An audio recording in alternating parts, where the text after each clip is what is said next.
Mesdames et messieurs, bonjour, bienvenue sur Radio-Télévision Thaqlayrith. Aujourd'hui, dans l'émission Pensée libre, nous avons l'honneur d'inviter Madame Maroufi, qui est directrice de l'Observatoire européen des fondamentalismes. Madame Maroufi, bonjour. Bonjour, merci pour l'invitation. Merci à vous d'être venu. Et nous avons aussi avec nous Zidane. Bonjour Zidane. Bonjour Rabah, bonjour Madame Maroufi. Nous sommes très heureux de vous accueillir dans notre plateau aujourd'hui. Merci d'accepter notre invitation. Merci beaucoup. Alors, comme d'habitude, je vais commencer juste par vous poser une question. Qui est Madame Maroufi, en fait? Pouvez-vous vous présenter? Alors, je m'appelle Fadila Maroufi. Je suis née à Bruxelles. Je viens d'une famille, je suis issue d'une famille troisième génération née à Bruxelles. Famille qui vient du Maroc, originaire du Maroc, du nord du Maroc, plus précisément d'une petite ville qui s'appelle Nador. J'ai grandi à Bruxelles avec une fratrie on est 8, donc je suis l'aîné, 4 filles, 4 garçons. Et donc j'ai grandi en fait je suis né en 1976, donc j'ai grandi, on va dire, avec les islamistes, et donc le sujet qui va suivre par la suite. Donc voilà, moi, ce que je vais plutôt expliquer, en tout cas ce que j'aimerais essayer de faire partager ici avec vous, et d'ailleurs c'est un grand honneur pour moi de pouvoir partager ça avec vous et avec le peuple kabyle, puisque nous avons quand même des choses en commun. Nous sommes issus quand même du peuple kabyle du Maghreb, et moi-même étant de famille justement d'origine marocaine, plutôt berbère, donc du Rif. J'ai grandi avec cette langue-là, en parallèle avec le français en Belgique, mais j'ai vu aussi apparaître le fondamentalisme à Bruxelles depuis les années 80. J'ai grandi avec ça et je l'ai vu pousser petit à petit. Et c'est ce qui m'a amené au fur et à mesure pour la lutte contre l'islamisme. Donc je suis aussi militant, je suis anthropologue. J'ai fait des études d'anthropologie, mais avant ça, j'étais travailleuse sociale. J'ai travaillé pendant plus de 25 ans comme travailleuse sociale à Bruxelles. J'ai vu l'islamisme ronger la société bruxelloise, et c'est ce qui m'a donné envie d'approfondir des études. Donc j'ai commencé des études d'anthropologie pour étudier ce phénomène-là, et pour ensuite évidemment partager mes connaissances autour de moi un peu partout en France, en Belgique et dans d'autres pays. D'accord, merci bien. Zidane? Oui, il y a juste un mot. Donc, merci pour la présentation. Moi, je la connais un petit peu. Je connais votre combat, votre parcours.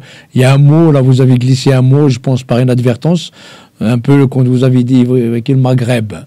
Je pense que c'est pas le bon mot. Moi, j'aurais préféré l'Afrique du Nord.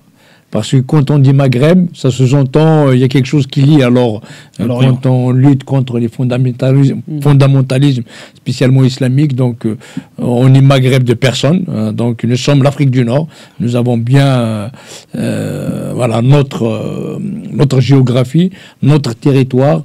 Je pense que ce terme Maghreb, voilà, en tout cas nous, on essaye un petit peu de communiquer par rapport à ça. Même on a correspondu avec des politiques français pour leur dire il faut cesser d'utiliser cette notion du Maghreb parce que c'est une humiliation à nos peuples berbères, amazirs en Afrique du Nord. D'accord, merci bien, merci Zidane. Alors, Madame Maroufi, vous êtes présidente donc de l'Observatoire européen des fondamentalismes. Est-ce que vous pouvez nous présenter cette organisation qui est l'OEF, c'est ça, Observatoire européen des fondamentalismes? Alors, l'Observatoire européen des fondamentalismes, il a été créé en 2020. Parce que après avoir travaillé sur la question de l'islamisme, on s'est rendu compte qu'il y avait très très peu de connaissances produites sur la critique de l'islamisme, du fondamentalisme islamique, et on a voulu créer une organisation où on pouvait traiter de ces questions-là et de pouvoir les étudier d'une manière plus profonde, et pour comprendre et permettre de lutter contre ce phénomène. Et donc on s'est installé, on avait décidé d'installer ça à Bruxelles. Pourquoi Bruxelles? Parce que Bruxelles, en réalité, c'est aussi la capitale de l'Europe, surtout, qui a les institutions européennes. Et on sait maintenant, avec le temps, que Bruxelles est complètement gangrénée par l'islamisme, parce qu'ils ont compris évidemment qu'en influençant à partir de Bruxelles, ils influenceraient aussi les autres pays de l'Europe. Et donc il nous paraissait important d'être au cœur même des institutions européennes pour travailler sur ces questions-là. Donc, à l'Observatoire européen des fondamentalismes, nous avons 3 volets. Au départ, il y avait un volet juridique. Donc, c'était vraiment créer un espace avec des avocats qui permettent, notamment quand il y a des djihad judiciaires ou quand on est confronté à l'islamisme, de pouvoir avoir des avocats qui s'y connaissent dans ce domaine-là et qui pourraient évidemment contrer les djihad judiciaires. Il y avait aussi un volet recherche. Et donc là, c'était plutôt, parce qu'on l'a confondé avec Florence Bergeau-Blaclair, qui est chercheuse au CNRS en France, qui a écrit d'ailleurs l'ouvrage qui a créé l'ouvrage sur le frérisme et ses réseaux, l'enquête, Odile Jacob en 2023, qui a été une vraie bombe, parce que enfin nous avions un ouvrage qui traitait de l'islamisme des frères musulmans en Europe. Ce qui était vraiment, ce travail et ce phénomène était très rarement connu, peu connu en tout cas. On connaissait celui qui était justement des pays d'Orient, mais on ne connaissait pas la confrérie, comment elle avait évolué. On ne l'avait pas vraiment étudié comme il le fallait en Europe. Et donc il fallait ce volet-là pour pouvoir étudier les frères musulmans en Europe. Et puis alors après, il y a le volet social, c'est-à-dire que quand on a des personnalités qui sont confrontées à l'islamisme, moi comme je suis travailleur social, donc j'accompagne soit les personnes issues des familles musulmanes qui sont confrontées au radicalisme, ou aussi des enfants qui viennent de ces familles qui ont des difficultés au sein de ces familles-là. Donc c'est de les accompagner. Par exemple, j'ai eu une jeune fille qui allait être emmenée au Pakistan pour être mariée de force. Donc, il a fallu l'exfiltrer. Donc, il y a eu toute une procédure, comme j'ai une expérience sociale, d'accompagnement. C'est comment aussi accompagner convenablement, finalement, ces familles-là, parce qu'on sait que c'est très difficile de quitter sa famille. Il est très difficile d'aider quand on vient de l'intérieur. Moi-même, l'ayant vécu dans ma propre chair, j'ai grandi là-dedans et j'ai vécu ces phénomènes-là. Donc, du coup, voilà, j'ai une expertise qui me permet d'accompagner les gens et aussi former et accompagner les professionnels dans le secteur de l'enseignement, dans le secteur médical, dans différents secteurs, pour qu'ils comprennent qu'est-ce que le radicalisme ou qu'est-ce que l'islamisme et comment aussi observer auprès de leur public quand il y a un phénomène de radicalisme, comment au mieux répondre. Parce que finalement, ce qu'on a pu constater depuis plusieurs années, c'est que tous les secteurs ont été touchés, toutes les personnes ont été déjà confrontées au phénomène de radicalisme, mais personne n'a de réponse à apporter. Je vais donner un exemple. Quand vous avez dans des hôpitaux des personnes qui disent nous, on ne veut pas être soigné par un homme, on veut être soigné par une femme, quand c'est une femme qui est patiente, et inversement pour un homme qui veut un homme, c'est comment est-ce que ces soignants doivent répondre? Est-ce qu'ils doivent finalement accepter ça? Ou est-ce qu'ils peuvent répondre et dire non, pas chez nous, ça ne se passe pas comme ça, et comment du coup leur donner des pistes de comment est-ce qu'ils peuvent s'organiser au sein même de l'hôpital pour que tout le monde soit sur la même longueur d'onde. Mais évidemment, il y a encore dans d'autres cas, nous avons par exemple des étudiantes voilées qui sont des militantes voilées et qui, elles, vont demander, par exemple, en salle d'opération, de ne pas découvrir leur avant-bras, parce qu'on sait que quand des étudiantes font des stages, on leur demande de se découvrir pour évidemment se désinfecter avant de passer en salle d'opération. Eh bien, on a ces phénomènes de jeunes filles qui disent « nous, on ne veut pas parce que la religion l'interdit ». Et certains établissements scolaires, disons, l'acceptent par peur de représailles, parce que ces militantes, quand une institution refuse, ils les harcèlent et ensuite on les menace de poursuites judiciaires. Et très souvent, ces établissements ont tellement peur, surtout après l'affaire Samuel Paty, Dominique Bernard, souvenez-vous de ces professeurs qui ont été assassinés. Oui. Du coup, les enseignants et quasiment dans tous les secteurs, les gens ont vraiment véritablement peur des répercussions. Donc nous, si vous voulez, c'est quelque part, c'est leur expliquer ce à quoi ils sont confrontés et puis leur donner des solutions pour qu'ils puissent ne plus avoir affaire à ce genre de choses, ou alors en tout cas à l'endiguer ou l'arrêter net devant leur porte avant que ça aille plus loin. D'accord. Et donc pour vous, quels sont exactement les dangers de l'islamisme sur tout un peuple? Alors il faut partir de l'origine, c'est-à-dire que je pense que c'est important de savoir d'où on vient. L'islamisme en Europe, ça fait plus de 40 ans qu'il travaille. Il a travaillé en sous-marin au départ. Moi, en tout cas, quand à Bruxelles, depuis les années 80, je l'ai connu. Je me suis rendu compte il y a 4 ans, j'ai appris qu'un de mes professeurs de religion islamique dans une école publique, parce qu'à Bruxelles, dans les écoles publiques, nous devons choisir le cours de religion. Donc, on a 4 cours de religion plus la morale. Moi, comme j'étais issu de famille musulmane, donc du coup, automatiquement, on me mettait dans les cours... enfin, j'avais le choix avec le moral, mais souvent les familles, par pression, etc., on les mettait dans les cours de religion musulmane. Et donc, moi, j'avais un professeur qui était frère musulman, et ça, je l'ai appris qu'il y a très peu. Et donc, à partir des écoles publiques, on voit déjà qu'il y a cette idéologie qui commence aussi à s'infuser. À côté de ça, nous avions aussi les mosquées qui commençaient à être financées par le Wahhabite, par l'Arabie Saoudite, puis par le Qatar. On a eu des mouvements de jeunes qui venaient de Syrie, qui venaient étudier au départ, parce que les frères musulmans étant persécutés dans certains pays arabes, ils sont venus se réfugier en Europe. Et on a bien vu qu'au départ, on avait donc Hassan al-Banna, qui était le père fondateur, qui a fondé la confrérie des frères musulmans en 1928. Mais il y a eu le fils qui est venu s'abriter en Suisse. Et puis, on a eu Tarek Ramadan, le petit-fils, et Hani Ramadan, qui ensuite, lui, on lui a donné toute la place médiatique en France, en Belgique, en Angleterre, etc. Et il a énormément influencé notre jeunesse parce que, évidemment, nous, moi je me souviens, étant jeune, nous avions soif de liberté et nous voulions un islam finalement qui soit quelque part enlevé de tout le dogme et qui soit adapté à l'Europe, ce qu'on pensait en tout cas être adapté à l'Europe, pouvoir vivre ici dans notre pays européen, avoir des libertés, etc. Lui, la manière dont il s'est présenté, c'était un homme en costard, très souriant, beau parleur, un intellectuel, Tarek Ramadan, un intellectuel. Donc il était assez séduisant dans ce qu'il proposait. Et nous, en tant que jeunes, on était un peu séduits parce que, comme il avait ce double langage, quand il parlait de réforme, nous, on s'imaginait que c'était une réforme dans le sens où on va dépoussiérer l'islam, on va l'adapter, il sera beaucoup plus soft, etc. Sauf qu'à un moment donné, moi, j'ai commencé à me poser des questions, puisque j'entendais certains intellectuels qui remettaient en question et qui disaient il a double discours, etc.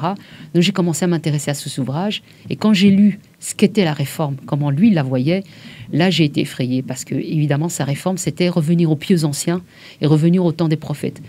Donc là je me suis dit ok, nous n'avons pas affaire à quelqu'un de moderne et de ce qu'on s'imaginait. Il nous vendait en fait, c'était la vitrine, mais derrière la boutique il y avait un fondamentalisme. Et petit à petit, moi, j'ai commencé à me détacher de tout ça parce que, évidemment, étant né dans une famille où la fille a très peu de place, j'ai subi un mariage forcé à 17 ans. J'ai fugué de chez moi à 19 ans et puis j'ai essayé de prendre mes distances. J'ai dû prendre mes distances avec ma famille parce que ma famille, quand on regarde tous mes frères et sœurs, sont radicalisés à des degrés différents. Et donc j'ai commencé, j'ai voulu prendre mon indépendance, j'ai commencé à travailler. Et je me suis dit, je ne vais plus rien avoir avec cette idéologie. Mais avant ça, c'est vrai qu'on nous avait aussi, comme on était de culture berbère, dans l'enseignement, en fait, public, à un moment donné, comme on parlait berbère, il y avait cette question du retour. C'est-à-dire que nous, nos familles, les premières générations, disaient, on travaille, on met de côté, on va retourner dans nos pays d'origine. Quand évidemment, nous avons grandi en Belgique et nous avons le français, nous avons cette culture quand même européenne, on s'était dit, mais nous, on ne veut pas retourner dans un pays qu'on ne connaît pas. Moi, j'y suis retournée à plusieurs reprises, mais on se rendait bien compte qu'on n'avait pas la même culture. Pas du tout, ouais. C'était différent. Il y avait des choses qui étaient différentes. Et puis là-bas, on nous disait, vous êtes des Belges, pour les Français, vous êtes des Français. On était pour eux, on n'était pas des Maghrébins. Parce qu'il y avait aussi un comportement... Des Nord-Africains, des Berbères. Voilà, des Berbères. Il y avait aussi un comportement de chez nous qui était particulier aussi. On était méprisant vis-à-vis des personnes qui vivaient là-bas. Et donc, ils ont commencé à instaurer, comme il y avait cette idée de retour, ils ont envoyé des professeurs arabes pour nous inculquer l'arabe dans les écoles publiques. Moi, quand j'ai eu la première fois qu'on nous a dit vous allez avoir un cours d'arabe parce que vous comprenez, vous êtes marocain, vous êtes arabe, donc vous devez apprendre l'arabe, etc. Moi, je ne me reconnaissais pas. Je me disais, mais non, moi, je ne suis pas arabe. On est berbère, on n'est pas arabe. Absolument. Et donc j'ai vraiment fait un blocage sur cette question-là, d'autant plus que dans ma famille, on parlait berbère. Ma grand-mère était berbère, elle avait aussi les tatouages berbères. Donc moi, j'ai grandi avec ça. J'ai eu cette chance quand même que mon père, lui, n'était pas du tout pour les mosquées, etc. Il était vraiment, même s'il était musulman, mais il n'était pas du tout proche de... Oui. on n'était pas proche, il n'était pas proche vraiment sur la question religieuse, pas très pratiquant. Et donc, j'ai eu cette chance que je n'ai pas été dans ces mosquées. Par contre, quasiment, je dirais à 90% de mes camarades allaient à l'école coranique le mercredi après-midi et les week-ends, matin et l'après-midi. Donc, ils apprenaient un islam radical. D'accord. Alors, donc, la radicalisation, vous commencez vraiment par ce phénomène des mosquées, l'influence directe vis-à-vis des gens. Et à votre avis... Oui, Zidane? J'aimerais juste rajouter par rapport à ce qu'a dit Fadila. En fait, en religion donc, musulmane, en fait, il y a une notion dar islam, dar harb. C'est quoi ça? Dar islam, ça veut dire que là où il y a déjà l'islam, comme, disons, religion d'État ou religion du peuple. C'est la maison de l'islam. C'est la maison de l'islam, maison de la paix. Par contre, là où il n'y a pas l'islam, donc ça devient la maison de la guerre, Dar al-Harb, maison de la guerre. Ça veut dire que en France, en Belgique, en Afrique du Nord, avant que ça soit, donc c'était un peu la maison de la guerre. Et comment ça se fait que c'est le contraire actuellement? Partout, dans les pays musulmans, il y a une... Ça veut dire là où il y a au niveau des pays européens. La Oumma islamique, elle est Dar Islam, donc c'est la maison de la paix, et tout le reste, c'est la maison de la guerre. Donc ça veut dire que c'est toujours, tant qu'il n'y a pas l'islam, voilà l'un des dangers, ou les enjeux donc de ce fondamentalisme, tant que c'est pas la charia ou sur l'islam qui est imposé, ça reste une maison de la guerre. Donc c'est ça que l'Europe n'a pas encore compris. Voilà. Donc, et en plus on dit aussi il y a le couple islam-arabe. On dit l'islam arabise. Donc quand tu adoptes l'islam quelque part, tu vas finir par être arabisé. Et l'arabe islamise. Donc aussi, pareil, vous avez abordé les cours de l'arabe. Donc une fois qu'on se met à apprendre l'arabe, et à un moment donné, il y a tout un processus d'islamisation. Donc quand tu deviens islamiste et musulman ou islamiste un peu plus tard. C'était le contraire plutôt. On était musulmans, puis après, petit à petit, là, non, c'est exactement. La théorie, c'est appliqué on part dans la dérive d'arabisation. Ça a commencé par l'islam, puis après... Oui, on était arabisés, voilà. Donc, ça commençait à l'invasion de l'islam, on a dit que c'est l'islam. Après, nous sommes devenus des arabes. Voilà. Et voilà. C'est ça. Enfin, pour eux, pour commettre des mortales, tu dis algérien, tu dis kabyle, pour eux, ils disent arabe. C'est pour ça, d'où notre lutte, et c'est pour ça, aujourd'hui, nous sommes ici. Donc, et aussi, on dit que l'islamisme, c'est l'islamo-mouvement. Donc l'islamisme, donc quand on essaye de faire un petit peu, on dit bien sûr, il faut pas faire l'amalgame, mais il faut faire attention, il faut être très vigilant. Parce que si on n'est pas vigilant, l'islam vire en islamisme. Donc l'islamisme, c'est un islam en mouvement. Et l'islam en lui-même, c'est l'islamisme au repos. Donc l'islamisme, c'est l'islam au mouvement, et l'islam, c'est l'islamisme au repos. Donc c'est pour ça que dans les deux cas, il faut être vigilant. On dit, moi quand tu dis, voilà, il ne faut pas faire l'amalgame, d'accord, pas d'amalgame entre l'islam politique, entre l'islamisme, mais par contre, il faut être vigilant avec l'islam parce que ça finit toujours par diviser. Donc, soit arabisation, soit islamisation, soit perte de l'identité, c'est l'un des dangers aussi donc de l'islam politique, c'est l'aliénation. Donc on perd son identité parce qu'ils n'acceptent pas une autre identité à part l'arabo-islamisme. Oh oui. Ce que tu veux dire, pardon. Je voudrais juste revenir sur ce que vous avez dit concernant la Dar al-Islam et Dar. C'est que à un moment donné, les Syriens, les frères musulmans, ils ont compris qu'ils ne pouvaient pas retourner au pays. Donc ils se sont dit, comme on est dans une terre de mécréance, alors faisons de cette terre une terre islamique. Et donc, ce qu'ils ont fait, c'est d'être en terre de contrat. C'est-à-dire qu'on négocie avec les autorités locaux pour adapter, mais leur objectif, évidemment, final, c'est de la rendre islamique pour pouvoir rester. Parce qu'ils ne peuvent pas rester dans une terre qui n'est pas musulmane.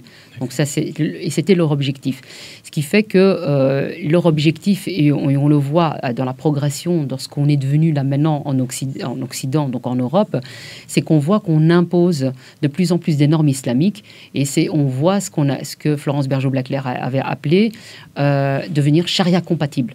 C'est-à-dire qu'on voit de plus en plus des quartiers des communes, des mairies, où on accepte des normes islamiques qui finalement, les gens s'adaptent à ça. Comment? On habitue. C'est-à-dire que les islamistes ont compris qu'il fallait habituer. Donc plutôt que d'être dans la confrontation, ils sont dans la négociation. Leur objectif, c'est de céder un petit peu pour ensuite revenir avec les mêmes et aller plus loin à chaque fois. Donc, ils avancent par paliers, systématiquement.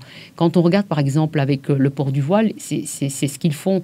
C'est petit à petit, on dit il faut inclure la femme dans le milieu du travail, ça va l'émanciper, il faut laisser la femme suivre des études supérieures, ça va l'émanciper, et puis un jour, elles vont l'enlever. En réalité, c'est pas du tout ce qui se produit. Ce qui se produit, c'est l'inverse, c'est que celles qui sont là, nous, on s'est habitués au voile, ils vont aller encore plus loin. Une fois que ces femmes ont porté le voile et qu'on s'est habitué au voile, pour nous, on se dit, finalement, ces femmes, elles posent aucun problème, elles travaillent, etc. Alors qu'en réalité, elles mettent pression sur les autres, parce que ceux qui connaissent l'islam de l'intérieur, quand ils voient une femme voilée, ils savent très bien qu'ils sont confrontés à l'islam. Ils sont confrontés à des normes islamiques. Ils savent qu'il y a des choses qu'elles ne peuvent pas dire, et il y a des choses qu'ils peuvent dire. Il y a une rupture en réalité. Et donc c'est c'est ça que les Occidentaux ne comprennent pas. Il y a ce langage que nous pouvons comprendre parce qu'on vient de l'intérieur, parce qu'on sait ce qui cache toute cette idéologie, ce qu'il y a derrière et vers où ils vont. Mais l'Occident n'est pas encore prêt à comprendre qu'il y a vraiment deux civilisations qui est complètement différentes. Nous, on a reçu le vocabulaire ou la parole brute de décoffrage directement sans le filtre. Le filtre, etc. de la discussion qu'eux-mêmes emploient pour les Européens avec le filtre. Nous, on l'a reçu directement. C'est ça. Pardon, je vous ai coupé. Et eux, ils ne comprennent pas. En fait, l'Occident ne comprend pas qu'il y a deux mondes qui s'affrontent. Il y a deux visions du monde qui s'affrontent. Il y a la vision du monde des islamistes qui, eux, c'est d'abord, il y a la vraie vie, c'est dans l'au-delà. C'est pas la vie qui est vécue ici. Donc, ils vivent pour la mort. Ils ne vivent pas pour la vie. Et tout ce qu'ils font ici, ils le font pour là-bas, c'est-à-dire pour l'au-delà. Ils ne le font pas pour ici. Avoir des bons points, des mauvais points, etc. On voit que cette pratique, avec les décennies, elle est de plus en plus présente. On voit que, par exemple, vous avez la citadelle du petit musulman. C'est un petit ouvrage du petit musulman que les enfants ont, mais il y a aussi la citadelle du musulman que toutes les femmes reçoivent et les hommes reçoivent, où vous avez des petites phrases islamiques qui peuvent dire quand ils rentrent dans une pièce, quand ils sortent, quand ils vont aux toilettes, quand ils ressortent, quand ils vont rendre visite à quelqu'un, etc., en permanence.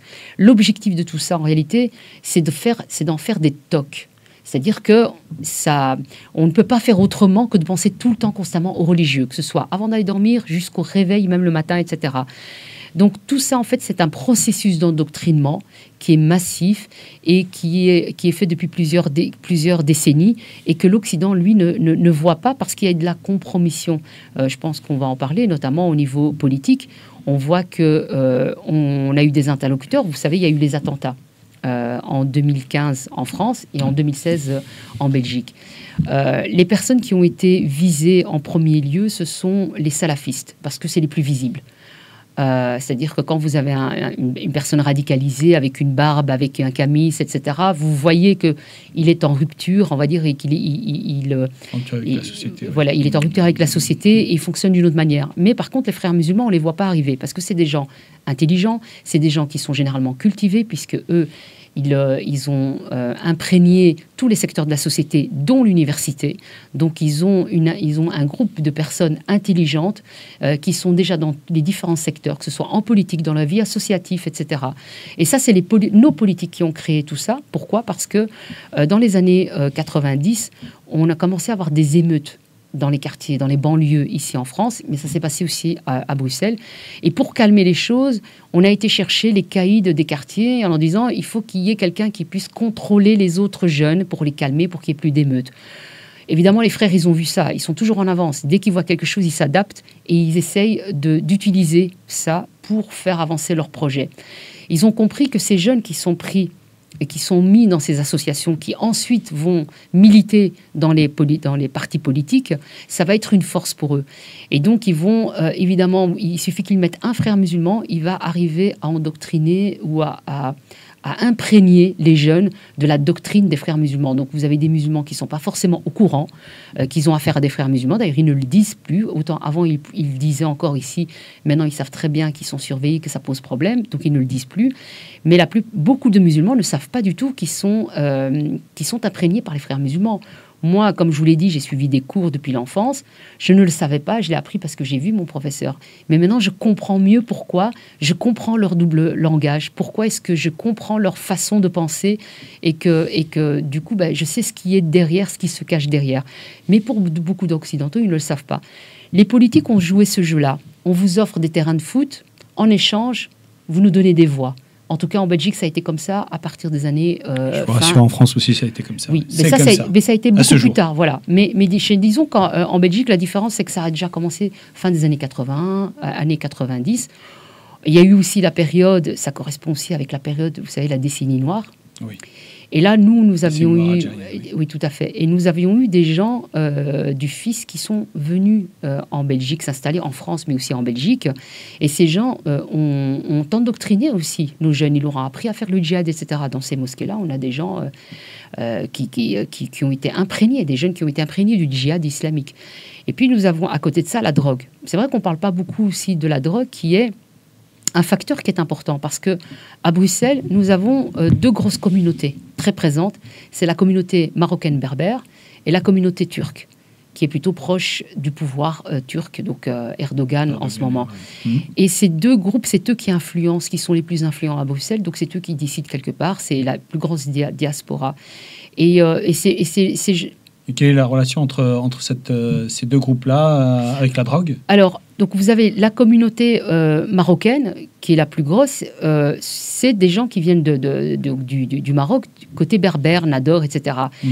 Et il y a production de shit, d'hashish, et donc ils ont repris toute cette vente illégale de la drogue, etc. Donc vous aviez des délinquants qui vendaient de la drogue, ils se retrouvaient en prison, ils étaient vus comme des héros quand ils ressortaient par les autres camarades. Et puis vous avez évidemment les islamistes qui sont là, qui se disent on va pouvoir les utiliser. Et ils ont permis, parce que quand on a été éduqué, on vous dit le mécréant, le juif, ce sont les ennemis. Eux, on peut les voler, on peut les insulter, on peut les traiter de sales porcs, ils sont des impurs, etc. Finalement, le jeune, lui, toute la colère qu'il a en lui, parce que dans la culture, on va dire, de nos pays, il y a une culture aussi de la violence. Et on sait qu'on... Du rejet de l'autre, surtout. Oui. Mais d'abord de la violence même au sein des familles, c'est-à-dire les familles qui frappent leurs enfants, il y a de l'inceste, il y a comme beaucoup de familles. Mais là, je dirais que c'est endémique parce qu'il y a un tabou sur la sexualité aussi qui vient du religieux. Absolument. Et donc, si vous voulez, toute cette colère que ces jeunes ont, ils ne peuvent pas leur envoyer vers leur famille, puisque dans les mosquées, dans ces lieux-là, on leur dit « Vous devez respecter vos pères et vos mères, peu importe ce qui se passe. Vous devez respecter un musulman, vous ne pouvez pas insulter un musulman, peu importe ce qu'il fait, vous ne pouvez pas aller porter plainte, etc. etc. » Donc ces jeunes-là, qu'est-ce qu'ils font? On leur dit, par contre, les mécréants, vous pouvez les voler, vous pouvez les frapper, vous pouvez tuer, il n'y a pas de problème. Donc finalement, quelque part, eux, c'est j'ai de la colère, j'ai de la rage, je vais le projeter sur l'autre. Et donc c'est comme ça que nous avons des générations. Et pareil pour la drogue. Nous avons des jeunes qui ont commencé à dealer, qui volaient, etc. Et vous avez des islamistes qui disent tant que c'est pour l'islam, tant que c'est pour la cause, vous pouvez le faire. Et donc ils se disent quelque part, je deviens un bon musulman. Tout ce que je vais faire, je vais le mettre pour la mosquée, pour le djihad, etc. Et ma famille va bien me voir, mon quartier va bien me voir, l'Oumma va bien me voir. Et donc vous avez des jeunes comme ça qui tout d'un coup commençaient à changer de comportement, continuer leur business illégal, la vente d'armes, etc. à Bruxelles. Ça circulait pas mal, entre de Bruxelles jusqu'aux Pays-Bas, jusqu'en France, même à Marseille, puisqu'on sait que via le port d'Anvers, la drogue se circule et les armes, ça circule énormément. Donc là, pour eux, c'est extraordinaire parce que quelque part, ils sont plus mal vus par leur famille. Au contraire, leur famille disent bravo, mon fils, t'es un bon musulman, tu sers la communauté. Et en même temps, la communauté lui dit tu sers. L'imam lui dit c'est bien, tu fais quelque chose de bien, tu vas aller au paradis, etc., etc. Et c'est comme ça que nous avons des jeunes qui partent, qui ont des départs comme ça, qu'on a eu ensuite des départs en Syrie ou dans d'autres pays, parce que ça a commencé déjà avec l'Afghanistan en réalité dans les années 90. Mais par la suite, à partir de 2011, etc., une fois qu'on a eu les problèmes en Syrie, en Irak, avec Daesh, mais avec Al-Qaïda aussi, on a eu des départs massifs de jeunes gens qui sont partis. D'accord, merci bien.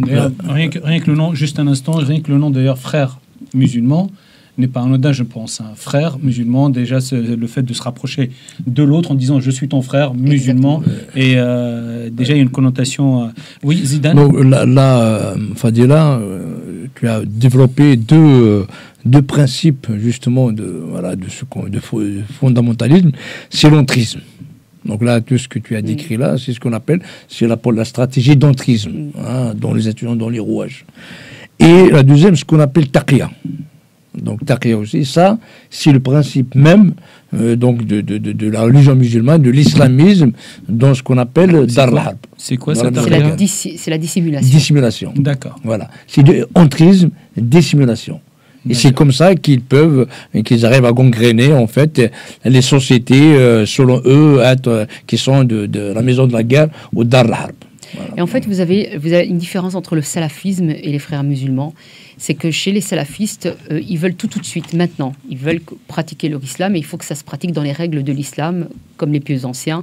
Et ils veulent un califat mondial, mais c'est les mêmes objectifs, c'est la stratégie qui change. Par contre, les frères musulmans, ils vont utiliser plutôt justement la dissimulation. C'est-à-dire qu'ils vont négocier. Ils ne veulent pas aller frontalement, ils peuvent lâcher prise sur certaines normes pour ensuite revenir avec. Mais en réalité, derrière, c'est qu'in fine, on va l'appliquer. C'est juste que pour l'instant, c'est pas le moment. Et quand viendra le moment, à ce moment-là, on l'appliquera. Entre le temps long et le temps court. Exactement. Et donc, la dissimulation, c'est de faire semblant. C'est de dire, oh ben oui, finalement, nous, vous voyez, regardez, nous, comment on est habillés. Vous avez raison. Il faut pas forcément mettre le voile. Je pense que même pour les petites filles, non, le voile, il faut pas, etc. En réalité, une fois que vous l'avez accepté pour les femmes, ils viennent ensuite ils vont l'appliquer sur les filles. C'est juste une question de temps, en fait. Ils sont stratégiques. Les filles regardent leur mère sont voilées, donc elles savent qu'elles se dirigent vers ça, et plutôt elles le font, plutôt elles sont valorisées, reconnues en tant que telles, malheureusement. D'accord. Et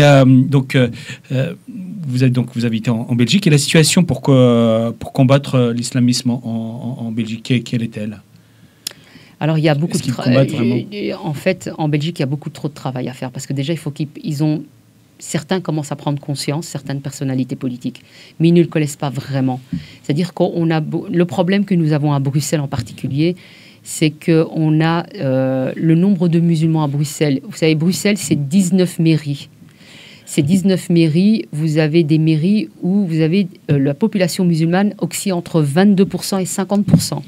On a des mairies où vous avez 50% de musulmans. Donc, le vote, les voix électorales musulmanes comptent vraiment. Et jusqu'à présent, si vous voulez, les partis de gauche utilisaient ces voix musulmanes. Parce que avant, si vous vouliez, on avait des ouvriers, ils avaient des ouvriers qui votaient pour le Parti socialiste. Et puis, après, on a eu plutôt une vague d'immigration. Donc, il fallait changer leur stratégie s'ils voulaient rester en pouvoir. Donc, ils ont été dragués, ces votes-là. Et maintenant, on voit que ça pèse. Donc, c'est très compliqué pour eux d'oser prendre des positions qui ne vont pas dans la direction. On a même un parti islamique maintenant qui s'appelle la Team Fouad Haïdar. En Belgique? En Belgique. Wow. Donc, ce monsieur, en fait, le Fouad Haïdar, c'est une personnalité. Dans chaque parti politique, on avait des frères musulmans qui étaient présents, ils avaient déjà fait cet entrisme-là. Ils influençaient à l'intérieur. C'est eux qui donnaient la direction à suivre. Et petit à petit, maintenant, on voit qu'ils ont pris la place des personnes originaires. Ceux qui les ont fait rentrer, qui étaient des belgo-belges, commencent à être évincés. Et il nous reste quasiment... Enfin, maintenant, on a surtout des personnes qui sont plutôt fréristes dans les partis de gauche. Partis de droite, ils sont aussi gangrénés. Il ne faut pas croire. Les frères musulmans, ils ne choisissent pas en fonction de la couleur politique. Ils vont partout pour ensuite voter comme d'un seul homme des lois et des normes islamiques. Et donc, maintenant, vous avez... Donc, ce monsieur-là était dans un parti qui s'appelait un parti socialiste flamand. Et comme il a tenu des propos qui étaient très graves, antisémites, mais aussi, là, il avait, en 2012, il avait applaudi un djihadiste qui était parti en Syrie. Il lui avait dit qu'il était fier de lui, etc. Voilà. Et là, on lui a dit, on va te licencier. Enfin, tu devrais quitter le parti. Et il a dit non, vous n'allez pas me virer, c'est moi qui pars. Et il a créé la Team Fouad Haïdar. Et il a présenté aux élections fédérales. Il a eu 3 députés fédéraux à Bruxelles, 3 députés à Bruxelles. Et puis pour les conseillers communaux, donc les mairies, il a aussi gagné énormément de voix. Alors à l'intérieur de son parti, il n'y a pas que des musulmans, parce qu'il est très malin. Il a aussi des gens qu'il a été récupérés, des belgo-belges ou des non-musulmans d'autres partis, pour dire, vous voyez, mais moi je suis inclusif, je prends des gens qui ne sont pas forcément musulmans, donc on ne peut pas dire que je suis un frère musulman. D'ailleurs, je ne suis pas frère musulman, je suis musulman certes, mais Alors, des journalistes lui ont demandé, oui, mais vous voulez quand même mettre des choses islamiques, vous voulez mettre des normes islamiques au niveau de la loi. Et il dit, bah, c'est normal, parce que je suis musulman, donc c'est tout à fait logique. Donc, il admet en fait qu'en politique, il veut adopter des lois chariatiques. Et ça, les gens le comprennent. Donc, Bruxelles est déjà gangrénée. Moi, j'appelle déjà Bruxelles califat, parce que c'est le cas, parce que vous ne pouvez plus rien faire sans leur autorisation. En fait, vous êtes tout de suite attrapé. Si vous luttez contre l'islamisme à Bruxelles, vous allez avoir, mais non seulement les islamistes sur le dos, mais les idiots, ce qu'on appelle les idiots utiles ou les collabos, parce que maintenant on peut plus parler de collaborateurs, parce que ces gens-là, en fait, ils sont acculés. Ils se disent, on va essayer de tenir le plus possible, mais en réalité, ils commencent déjà à être remplacés, à être mis dehors. Vous avez la même chose en France, avec Mélenchon. Oui, ma question justement, est-ce que cette situation risque d'arriver en France? Oui. Ben, en France, c'est en train d'arriver. Je dis toujours, la France est 5 ans en retard. Si la France ne bouge pas, si elle ne met pas des mesures en place, si elle ne fait pas des choses, si elle n'est pas dans l'action, ça va devenir comme Bruxelles. Bruxelles est tombée aux mains des islamistes. Il faut être très très clair. Quand vous allez à Bruxelles, je vous invite, si vous ne l'avez pas encore fait, de venir vous balader à Bruxelles. Quasiment toutes les femmes sont voilées. Maintenant, ce qu'on voit surtout en majorité, ce sont de plus en plus des jeunes filles, des petites filles voilées. Donc on voit que ces normes islamiques sont imposées. On voit aussi dans certains quartiers, vous n'avez plus que des boutiques halal. Vous avez, dernièrement, j'ai encore vu une vidéo où vous avez 2 personnes au moment de l'Aïd qui vont dans les quartiers, qui disent aux gens, toi, ton épicerie, tu l'as laissée ouverte. Le jour de l'Aïd, tu l'as pas fermée ta boutique. On commence à avoir des polices de mœurs. Donc, vous voyez, les choses, et ça va très, très, très vite en réalité. Parce qu'à Bruxelles, ils n'ont personne pour leur dire stop. Donc nous, à l'Observatoire européen des fondamentalismes, on a alerté depuis longtemps avec Florence Bergeau-Blaclair. On a reçu des critiques, parce qu'on voyait déjà trop loin en fait. On était déjà bien à l'avance, on avait compris leur système, mais les autres ne le voyaient pas ou ne voulaient pas le voir. Et du coup, on en est là où nous en sommes, et la France est en train d'arriver avec justement LFI. Mais on voit aussi qu'avec LFI, certains commencent à se dire, ils veulent prendre notre place.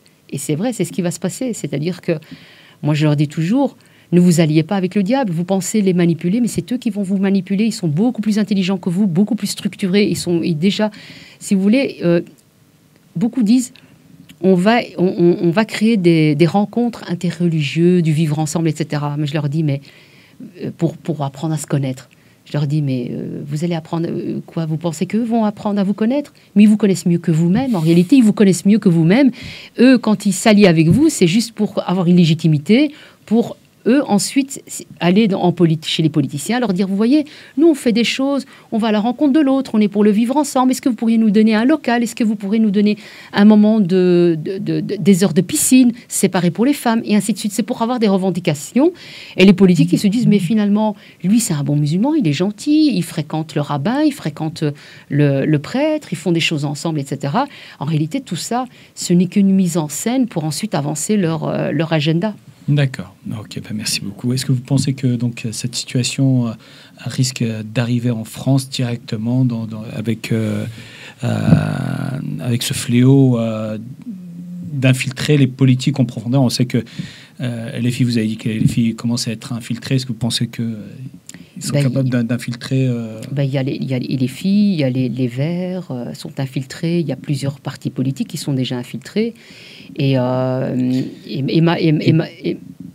Oui, allez-y, je vous laisse finir. Et malheureusement, en fait, c'est que, enfin, plutôt heureusement, première chose, c'est que heureusement que vous avez quand même un ministre de l'Intérieur comme... Mais c'est pas suffisant, justement. Bruno Retailleau. Oui, Bruno Retailleau, mais attendez... Personne ne réagit derrière. Mais attendez, parce que je vais aller jusqu'au bout. D'accord. C'est que vous avez Bruno Retailleau qui a déclassifié un rapport sur les frères musulmans. Là où c'est une avancée, c'est que ça permet que les gens puissent en parler. Parce qu'avant, ce qu'il y avait, si vous voulez, c'est que les gens s'auto-censuraient pour en parler. On leur disait, si vous en parlez, vous êtes d'extrême droite. Si vous en parlez, vous faites un amalgame, etc. Donc c'était un tabou. Donc, voilà, c'était un tabou. Là, il soulève un tabou. Là où je pose des questions, où je me dis, il y a un problème dans ce rapport, c'est dans les propositions. Quand on voit que dans une des propositions, c'est permettre dans les écoles publiques d'apprendre l'arabe, je leur dis, nous, on l'a déjà testé en Belgique, c'est une catastrophe. Ne faites surtout pas ça. Si vous voulez vraiment offrir vos enfants aux islamistes, c'est le meilleur moyen. Deuxièmement, le fait de reconnaître la Palestine. Pour moi, faire ça, c'est montrer un moment de faiblesse. Parce que derrière tous ces mouvements-là, ce sont les frères musulmans qui sont derrière. Et que reconnaître un État palestinien en sachant ce qu'ils ont fait, c'est-à-dire des attaques terroristes, c'est leur dire, vous voyez, avec la force, on l'obtient. Et donc, c'est permettre à ce qu'ils commettent des actes terroristes. C'est ça que ça fait. Donc, je pense qu'il faut être très, très vigilant.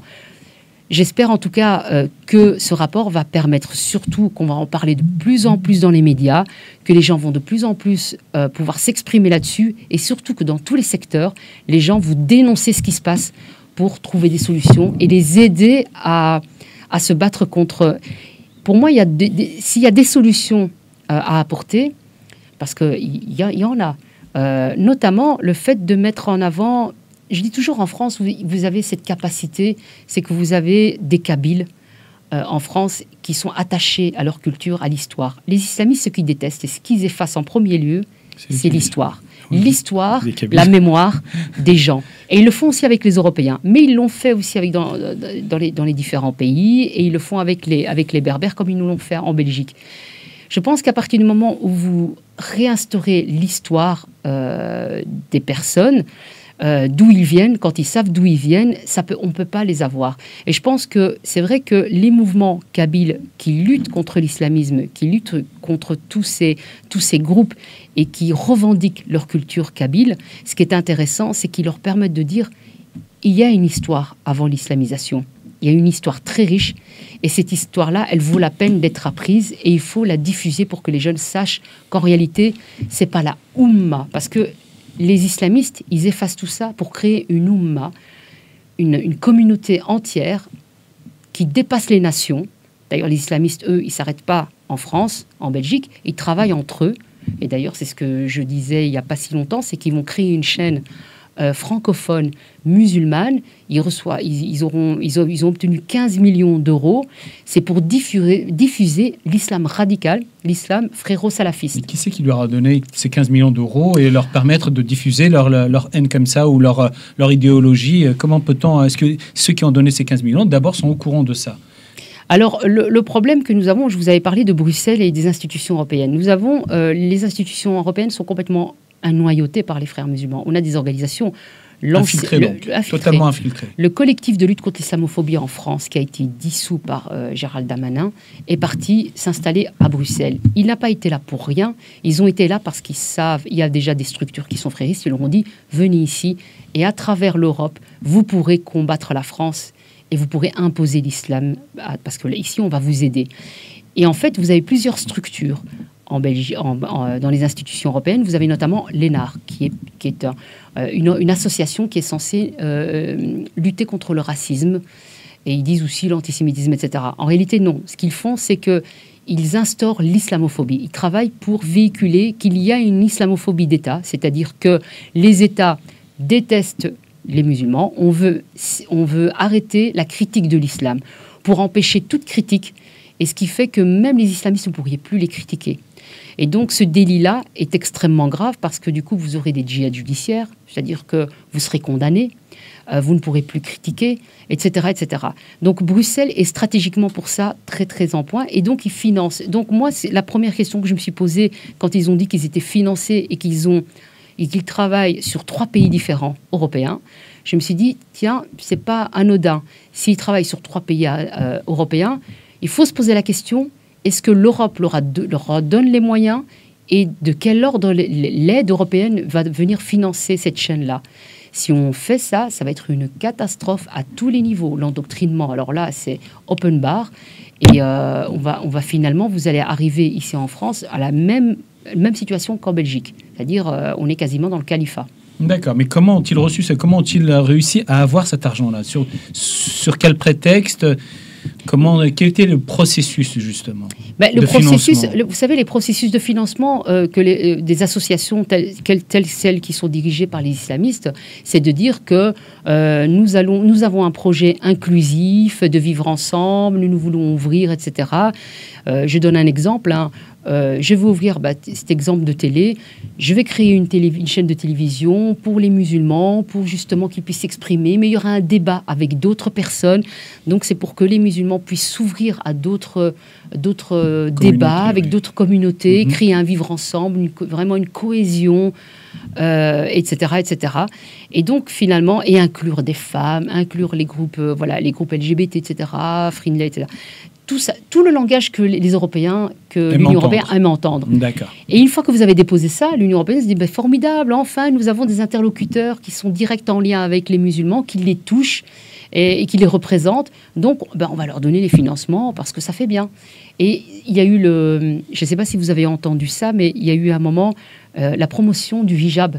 Ça avait été financé par l'Europe. Vous aviez des grandes affiches devant le Berlaymont, tous ces institutions. Effectivement, il y a eu. Eh bien, c'était avec le FEMISO. Donc, le FEMISO est une organisation des jeunes, donc des étudiants musulmans européens. Ce sont des frères musulmans. Ils sont liés aux frères musulmans. Ils ont reçu des financements pour pouvoir faire justement, avec l'ENAR, justement, ils ont reçu des financements pour faire ce projet de diffuser les femmes. Donc, on voit les images de femmes voilées, mon hijab, mon choix, ma liberté, etc. Et donc, c'est comme ça qu'ils diffusent finalement petit à petit. Donc, en fait, ils ont un discours, au niveau des institutions, au niveau des officiels, ils ont un discours totalement ouvert, totalement inclusif au niveau de tous les peuples, de tous les genres. Mais en réalité, c'est un cancer qui ronge et qui avance petit à petit pour pouvoir tuer l'ensemble de ses concurrents ou de ceux qui l'aiment pas pour asseoir sa domination. C'est ce que vous voulez dire. Oui, et on a vu un pays qui a fait exactement la même chose, c'était l'Iran. L'ayatollah Khomeini, lui, il avait fait une coalition avec les communistes, avec les autres partis, en disant, même une fois que j'arriverai en Iran, vous verrez, ça va être démocratique, etc. Une fois qu'il est arrivé au pays, la première chose qu'il a fait, c'est assassiner tous ses opposants, se débarrasser de tous ses opposants, imposer le voile intégral pour les femmes, parce que ça passe par là, évidemment. Et après ça, il a créé une théocratie, une république islamique. L'Algérie a voulu faire les Algériens avec les décennies noires. Le fils oui. a fait exactement la même chose. C'est aussi un processus de plusieurs décennies, gangréné. Il y a des gens qui ont alerté, personne n'a voulu entendre. Et finalement, ils ont utilisé la voie démocratique, c'est-à-dire le vote, en se disant, nous, on va être démocratique et on va fonctionner. Mais certains savaient déjà ce qui allait se produire derrière. Et c'est comme ça qu'on est arrivé, évidemment, à ce qui s'est produit, ce que vous avez connu. Okay. Zidane ? Je voulais juste rajouter quelques points. Tout ce que tu as dit, Fadila. En fait, je vous donne des exemples qui se sont passés chez nous, que nous avons vécu, et notre équipe principalement. Donc, déjà, quand vous parlez de rapport, donc c'est bien déjà que le rapport a été sorti, donc c'est un rapport qui fait pour 74 sur les frères, sur l'entrisme des frères, sur les frères musulmans, l'entrisme en fait, voilà. Mais ce qui est donc le constat, tout le monde le connaît. Nous n'a rien découvert, donc on a lu le rapport, on était content que ce rapport sortait, mais on n'ignore rien. Donc en fait, peut-être c'est une découverte pour la France, mais je pense que beaucoup de Français le savent déjà, mais ils le disent pas. Mais nous on le connaît, donc on n'était pas surpris. Par contre, ce qui nous a surpris, c'est les mesurettes proposées. Donc, on venait de dire la langue arabe, l'introduction de la langue arabe dans le système éducatif. Et ça, c'est un suicide. Parce que nous, la Kabylie ou l'Algérie post-indépendante, en fait, ils nous ont ramené des professeurs du Moyen-Orient, des Syriens, des Palestiniens, des Égyptiens et tout ça. En fait, au lieu de nous enseigner le savoir, ils nous enseignaient comment faire la prière, moi, dans mes profs, quand j'étais au collège, en fait, on recevait comment marcher, même comment marche le prophète, comment laver un cadavre, comment faire la prière. Et donc voilà, en fait, c'est à partir de là que quelques années plus tard, il y a l'Algérie, c'est islamisé fortement. Et moi, quand je suis arrivé à l'université, donc les années 80, je suis arrivé à l'université 85 et j'ai découvert en fait les étudiants, donc le djihadiste, pas les djihadistes, mais les islamistes ou les étudiants voilà, les frères musulmans et tout ça. Et j'étais un peu choqué. Et là, il parlait de Khomeini. Donc en fait, même les frères musulmans, ils parlaient de Khomeini. Donc ils étaient fiers de Khomeini. Ils voulaient, donc ça, des années 85, avant la décennie noire, parce qu'ils préparaient déjà le terrain, sachant qu'il y a un Kabyle, le premier Kabyle qui a été tué, il a été tué par les islamistes en 82. Kamal Hamzal. Kamal Hamzal. Donc il a été assassiné par les islamistes dans une résidence universitaire, dans l'enceinte même de la résidence universitaire. Et depuis 85 jusqu'à l'arrivée du fils. Donc tout ça, c'est un process qui a été, je pense, l'étincelle a été donnée par Khomeini. Je donne un exemple, par exemple, Takfarinas. Takfarinas, c'est un chanteur kabyle. En 85, les islamistes, ou les étudiants islamistes, ils disaient de lui Akfarounnes. Donc, en fait, c'est le mécréant. Au lieu de Takfarinas, Takfarinas, c'est un prénom berbère. Takfarinas, c'est un roi berbère. Et lui, donc, c'est un chanteur, il a pris le nom. Et lui, enfin, ils n'acceptaient pas ça. Il parlait Akfarounas, donc l'homme le plus mécréant sur Terre. Et vous avez parlé aussi de l'histoire. Effectivement, actuellement, ce qu'a fait l'Algérie. Donc, quand on parle d'Algérie, on parle de l'islam et du pouvoir. Parce que nous, on ne veut pas faire, comme on dit, il n'y a pas que les frères musulmans, et les autres. Parmi les autres, donc il y a les salafistes, il y a ceux qui font la dissimulation, et il y a aussi les régimes ou des États qui déclarent dans leur constitution comme quoi la religion, l'islam est une religion d'État.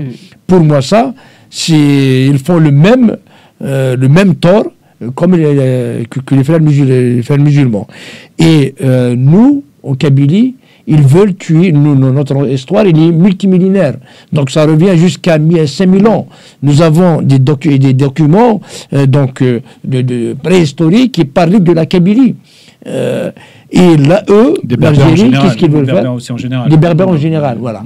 Et par contre, l'Algérie, les islamistes et le pouvoir, ils ne veulent pas entendre parler de ça. Pour eux, l'histoire des Berbères de l'Afrique du Nord, il démarre à partir de l'invasion arabe, voilà, donc du 7e siècle.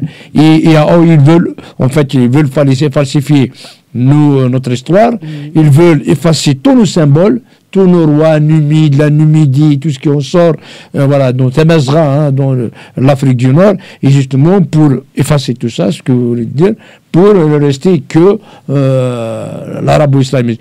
Et nous, quand on parle aux politiques français, on leur dit attention, ce que nous avons vécu, nous, parce que déjà, nous, on aimerait bien être dans nos pays et continuer, mais parce que nous avons fui ce régime, ce terrorisme islamique, et on est là, et vous allez le subir. Si vous ne faites rien, vous allez le subir aussi. Donc, c'est ce qu'on n'arrête pas de dire aux politiques français, aux instances internationales, parce que le danger, il est là, et nous sommes la preuve vivante de ce qui va vous arriver demain.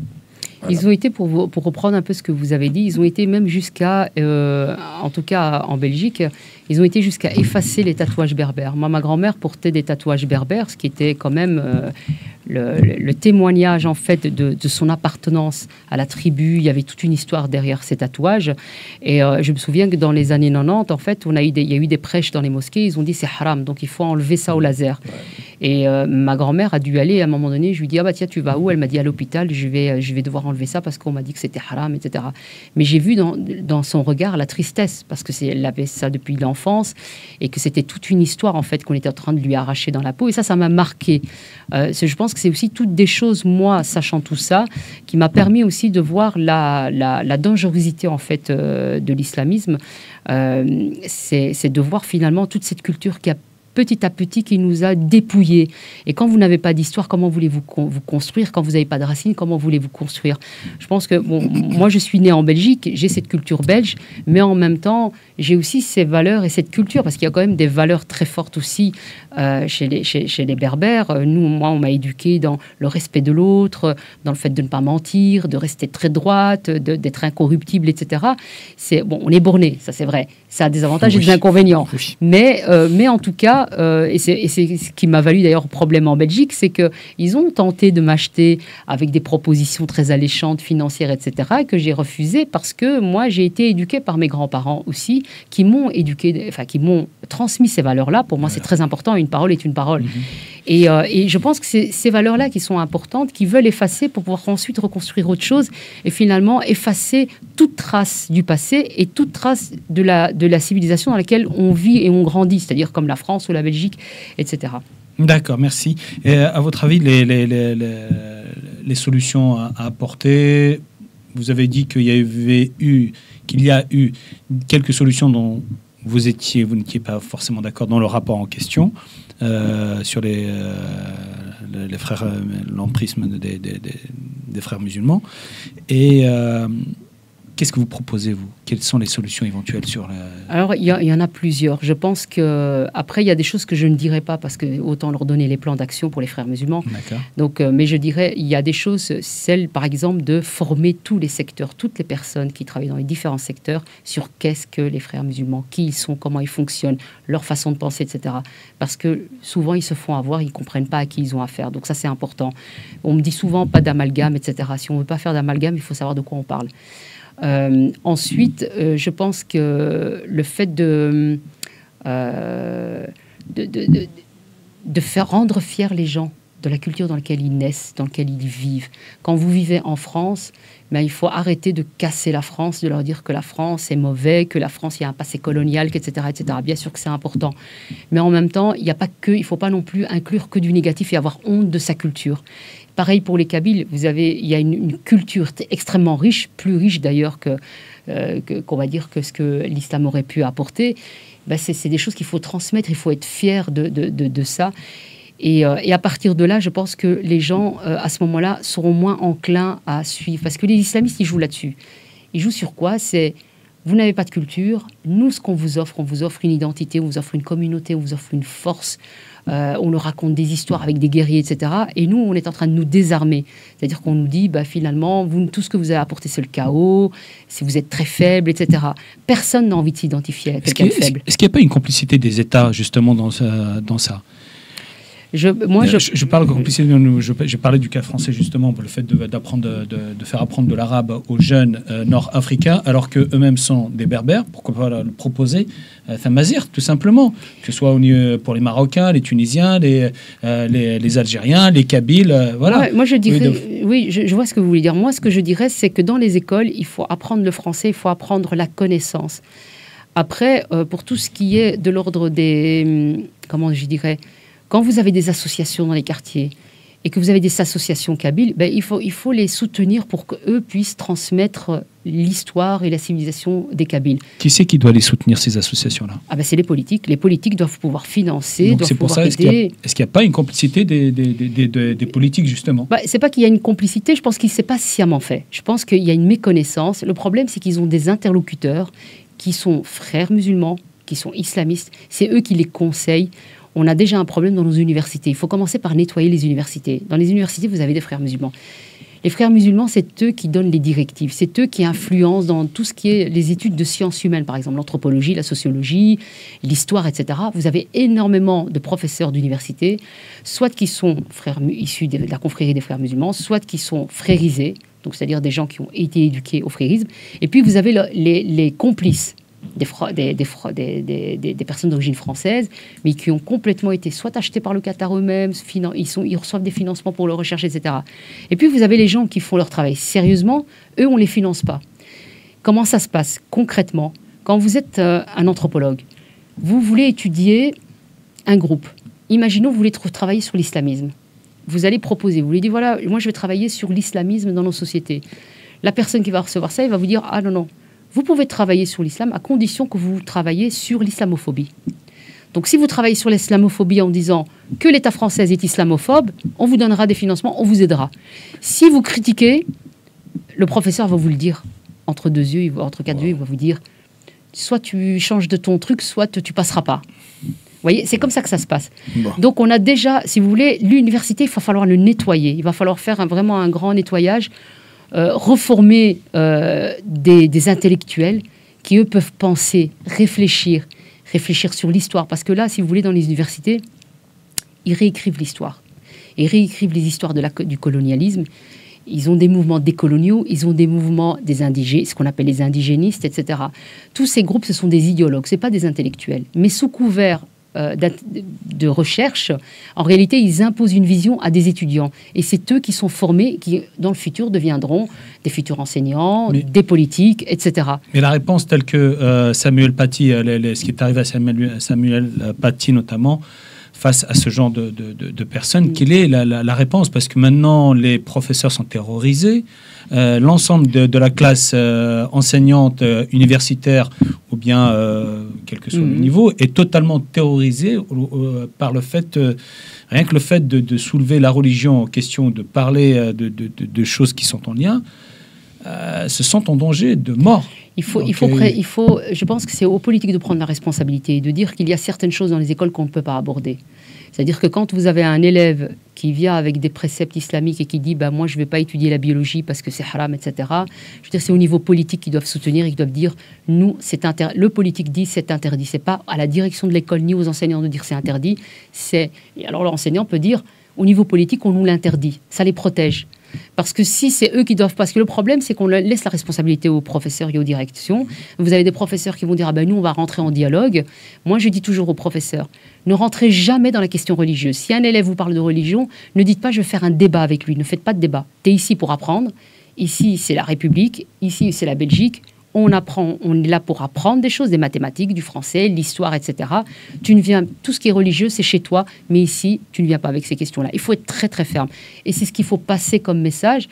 Et je pense que de plus en plus, ils l'entendent, parce qu'en tout cas, moi, c'est ce que je dis très souvent quand je suis interviewée, c'est que j'envoie des messages au niveau politique en leur disant, surtout, soutenez les écoles, mettez des lois très fermes et de sanctions fermes pour que ça ne se reproduise pas. Donc face à cette terreur-là installée au niveau de l'enseignement par ces groupes islamistes et autres, que ce soit les frères musulmans, frères entre parenthèses, ou bien les salafistes ou autres, et seuls les politiques ont le pouvoir de répondre à cette violence, à votre avis? Oui, je pense que c'est les seuls qui peuvent, parce qu'eux, ils ont le mandat et c'est leur rôle de pouvoir le faire. C'est à eux de l'imposer, c'est l'autorité. Donc ils ne le font pas par lâcheté? Ils ne le font pas par lâcheté, ils ne le font pas parce qu'ils se culpabilisent aussi, parce que si vous voulez, tous les mouvements, si vous voulez, les islamistes se sont alliés, les minorités se sont alliées avec les mouvements décoloniaux, les mouvements des indigénistes, etc. Et ils culpabilisent beaucoup l'Occident. Et l'Occident, tout ce qu'il a peur, surtout la gauche, ce qu'ils ont peur, c'est d'être taxé d'extrême droite. Si vous êtes taxé d'extrême droite, c'est fictif. D'ailleurs, moi, j'ai eu des gens qui me le disaient clairement. Moi, la plus grande peur, c'est d'être traité d'extrême droite. Je ne suis pas d'extrême droite. Ils ont peur d'être traités de racistes. Ça les bloque. Et il faut pouvoir leur dire, vous n'êtes pas des gens d'extrême droite, c'est du bon sens, en fait. Si on veut réellement sauver un bon vivre ensemble, si vous voulez qu'il n'y ait pas la guerre, parce que pour moi, clairement, on va vers la guerre civile. Je veux dire, moi, ce que j'ai entendu quand j'ai infiltré ces mouvements salafistes et sœurs musulmanes, elles disaient clairement aux enfants, aux femmes, nous allons vers une guerre parce que bientôt nous allons rentrer en guerre contre ces PD ou contre les juifs, parce qu'il va falloir avancer dans notre agenda, en fait, dans le projet. Ils disent pas projet évidemment, mais ils disent on veut que notre terre ici devienne islamique parce que nous sommes belges, parce que nous sommes français, mais nous sommes musulmans. Donc la conquête. Oui. J'ai une question. Est-ce qu'il y a des pays, on voit que la France donc s'en sort pas, la Belgique alors n'en parlons pas. Est-ce qu'il y a des pays quand même qui ont mis en place des politiques pour se protéger contre ce fléau? Parce que j'ai entendu parler de l'Autriche, il fait des choses. J'ai entendu parler, aux États-Unis par exemple, on n'a pas ce phénomène connu. Ils essayent un petit peu. Voilà. Est-ce qu'il y a des exemples de pays qui réussissent, et que la France, par exemple, peut s'inspirer? Tous les pays dans le monde sont touchés de près ou de loin par ce phénomène-là. Même les États-Unis, ils ont aussi ce problème-là. Je dirais que dans les pays de l'Est, ils résistent beaucoup plus parce qu'ils sont plutôt nationalistes. En Pologne, par exemple. Voilà, ils sont très attachés à leur culture. Encore une fois, ils sont attachés à leur culture, ils sont fiers de leur culture. Moi, je ne vois pas d'inconvénient à être attaché à sa culture. Je pense qu'au contraire, c'est une richesse. À partir du moment, évidemment, où vous ne dépassez pas, où vous respectez évidemment les droits de l'homme, c'est-à-dire que vous n'allez pas assassiner des gens parce qu'ils sont d'une appartenance, etc. Par contre, si des personnes veulent imposer une idéologie ou leurs idées par rapport et au détriment de votre culture, là, à ce moment-là, il faut être très ferme et dire, bah non, tu vis en France, ici, la France, ben voilà, nous avons nos rois, nous avons toute une histoire très riche, et c'est celle-là qu'on apprend. Pour le reste, ça ne nous appartient pas, la religion chez eux. Ils ont fait la même chose avec l'Église, mais je ne comprends pas pourquoi ils ne le font pas aussi avec l'islam. C'est-à-dire, celui qui veut pratiquer son islam, il le pratique chez lui, mais il ne l'impose pas aux autres et il ne l'impose pas dans les lieux, il ne vient pas avec des revendications. Pour moi, c'est la limite, elle doit être là. C'est ce qu'ils ont réglé depuis 1901, depuis qu'ils ont instauré la laïcité. Mais on voit que maintenant, il y a une recrudescence au niveau, même il y a des catholiques intégristes, vraiment, qui reviennent parce qu'ils voient qu'on laisse les islamistes faire de la propagande et venir sur scène. Ils se disent, mais pourquoi eux, ils peuvent le faire et pas nous? Donc je pense que là, on va avoir un sérieux problème dans nos pays. Donc il va falloir vraiment agir très vite. Il faut arrêter avant de continuer. Et puis il faut aussi arrêter d'avoir comme interlocuteur des imams. Ouais. On a le recteur de la Grande Mosquée de Paris. Il faut arrêter de l'inviter comme interlocuteur. On sait très bien que ce monsieur-là, il y a un agenda derrière. Il travaille pour l'État algérien. On sait aussi qu'il y a des islamistes, il y a des frères musulmans ils ont fait un travail, ils travaillent ensemble avec les frères musulmans. On voit bien que derrière tout ça, il y a toute une dynamique. Il y a aussi l'économie halal, comme l'explique aussi Florence Bergeau-Blaclair dans son ouvrage le halal ou le marché halal ou l'invention d'une tradition. Par le marché aussi, l'économie, ils arrivent à instaurer les normes islamiques. Parce que contrairement à l'Occident, et ce que l'Occident ne comprend pas, c'est que les islamistes utilisent l'argent pour faire avancer leur agenda politique, alors que les politiques occidentales, elles vont utiliser une religion ou une idéologie pour se faire de l'argent. C'est pas le même projet. Absolument, oui. Même les mosquées sont financées généralement par soit des dons faits par les musulmans pour construire une mosquée, ou bien recevoir de l'argent est reçu aussi par l'extérieur. Aussi. Et puis aussi sur les propositions... Il y a aussi les trafics de drogue, pardon.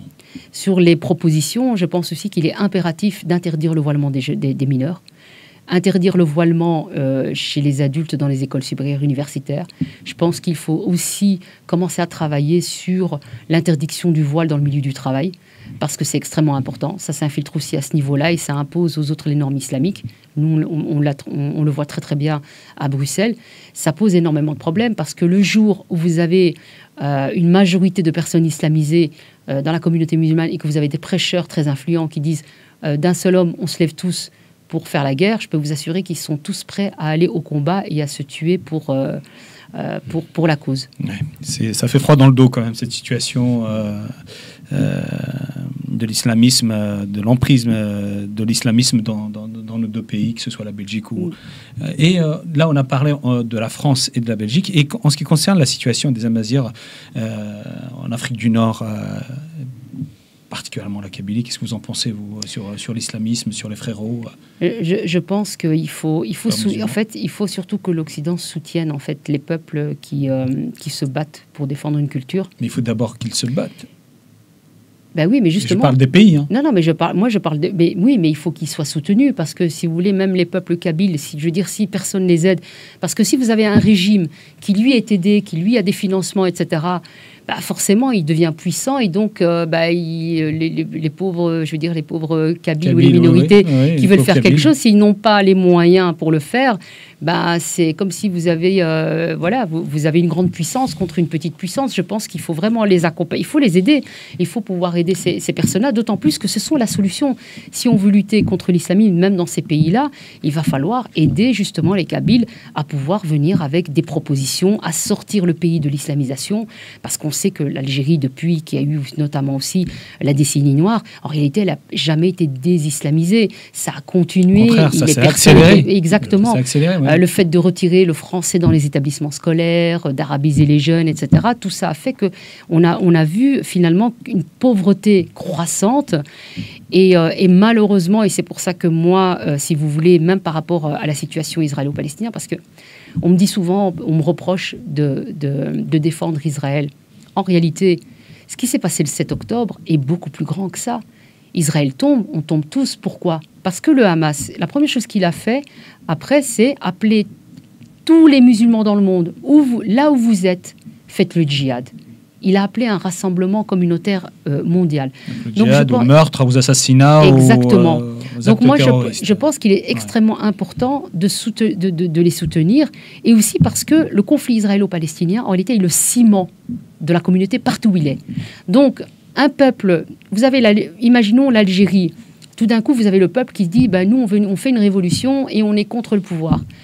Le pouvoir, vous êtes sûr que le lendemain, il va vous dire les pauvres Palestiniens, etc. Et évidemment, ils vont tous se sentir concernés. On se met tous bloc avec l'État et on va plutôt regarder ce qui se passe là-bas. Alors que dans votre propre pays, il y a un problème. Donc, c'est vraiment le conflit israélo-palestinien, c'est ce qui permet justement d'anesthésier les peuples dans les pays arabo-musulmans. Ou les peuples kabyles, ou les minorités, ou ceux qui veulent reprendre leur indépendance, on les anesthésie avec un problème lointain. Ce conflit-là ne sera jamais résolu parce qu'il sert certaines grandes puissances et les dictateurs.